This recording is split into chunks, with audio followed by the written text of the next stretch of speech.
Hello everyone, welcome back. In this video, I'm going to show you how to set the stop loss and the take profit on TradeLocker in 2026. For that, you need to come here on TradeLocker.com. Afterwards, you need to simply log in into your account if you haven't already. Now, when you log in into your account, you are going to see this type of interface in front of you. Now, over here, first of all, let's just place the order. So I'm going to add some of the amounts over here, and then I'm going to click on the option of sell.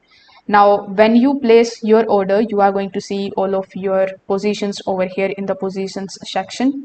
So when you click on it, you just have to simply click on the pencil icon right next to your running position. Now, when you do so, you will be shown the stop loss and the take profit options over here. So first of all, you need to mark them as tick so that the options could available. Now you just have to set the take profit. So you need to provide the take profit value. For example, let's say I want to add the take profit at 4680, and as you can see, we also have the take profit line available here on the top, as it can be seen here on this chart.